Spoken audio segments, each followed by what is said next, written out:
Should your child have grown out of tantrums by now?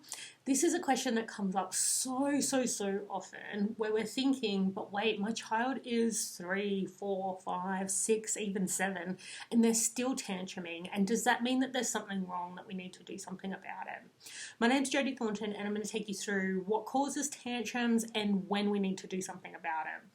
So if we think about, first of all, what precisely a tantrum is, it's literally that the emotions that are coming up for your child are bigger than the window of tolerance that they have to hold those emotions.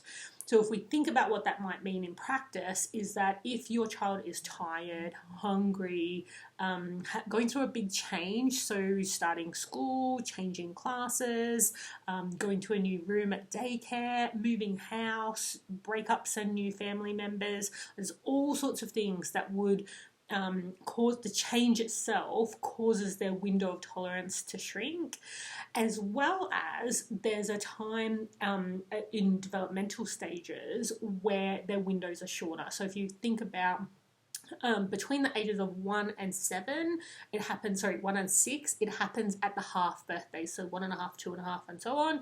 And after 6, it happens at the odd birthday, so 7, 9, 11, and so on.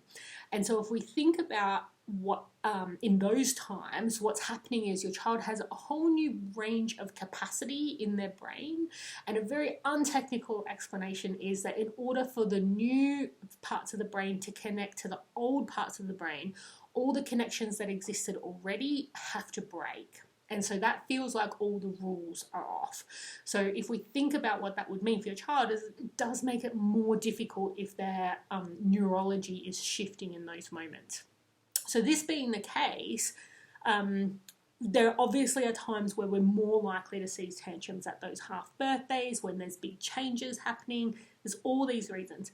But some kids are just more prone to tantrums. Their temperament means that they get overwhelmed more often, perhaps their personality. There's all sorts of things that make them more likely. But when we think about the concept of growing out of tantrums, that actually doesn't happen. And people will tell you that that's not true. Kids absolutely do grow out of tantrums. But here's what happens. How we stop tantruming. Number one, we start to see the world in a different way, so we find it less overwhelming. So if you think about an 8-year-old, they have far more control over their world than a 2-year-old does. And so they're less overwhelmed by the idea that somebody is telling them what to do with arbitrary rules. And so you can see how it's just a different way of seeing the world makes it less overwhelming. Another thing that can happen is that we actually learn the skills of emotional development.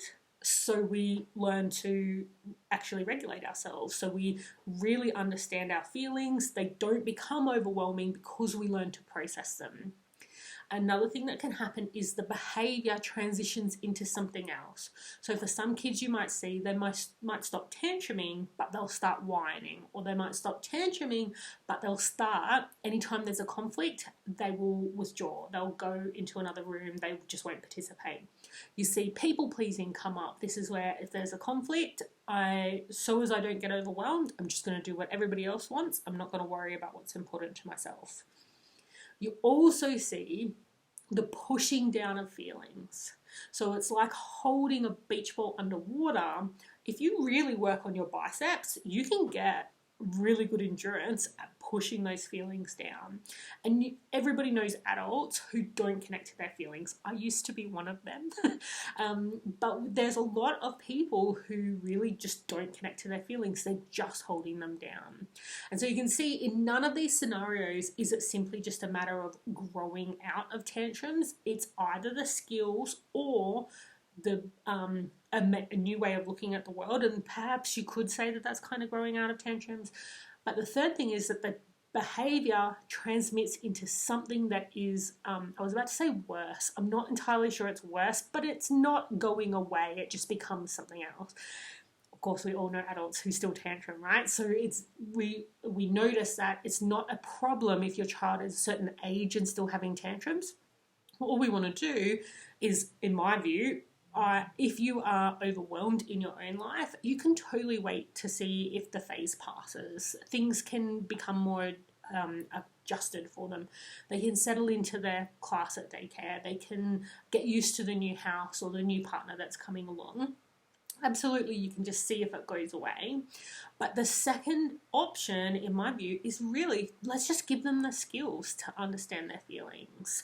So if this is what you would like to do, really that comes down to a couple of things. One is the emotional awareness. So understanding, what are my feelings, what's happening to myself, when are my feelings happening and I'm not noticing. You can do that with body awareness, like how does your body feel when this happens, or what's happening in your mind. You can ask them awareness about their thought processes. You can also be talking about your own feelings. I really, really love talking about feelings in books and also any movies or TV shows that you watch. So what do you think they're feeling? And how would you feel if you were the one in that situation? Because those can be two different things, and that can really help kids to understand that there's no such thing as the right feeling or the wrong feeling, or like the appropriate feeling to feel. It's just how we would be in that individual situation. So that's one way, one part of the skill set.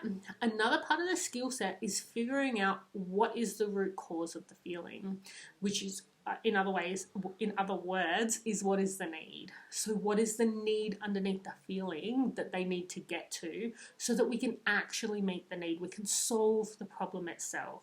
So we understand if they're having a tantrum over the pink cup, is it because baby always gets what she wants and I don't get what I want? So what does that mean? Do I even matter to you? Which is very different to what most adults would say about tantruming over the pink cup, is that they're being controlling or manipulative, or they're being unreasonable. There's all these kinds of labels we give to these behaviors, when really underneath of it, they may well be saying to you, do I matter? Right? So we learn to solve that problem. And then the third skill is actually learning to soothe yourself when there's not someone there to help you through it. So how do I process the feelings either completely or just enough so that when my person, who may well be you as the parent, when my person can help me to really understand what was happening, I can talk about it later, but I don't need to get overwhelmed in the moment. So those are the skill sets that we really want to help our child grow, so as they grow out of tantrums. If you would like to go into more detail, you can come along to my webinar called Helping Little Children Handle Big Feelings, and the link for that is jodithornton.com/tantrums. /feelings. So you can come along to that webinar where I'll go into detail about how do we respond in the moment to help our children really understand their feelings and move through them. We're going to help you to be the person who is their safe space, help them to really defuse those feelings without invalidating them. So thank you so much for watching, and I hope to see you at the webinar.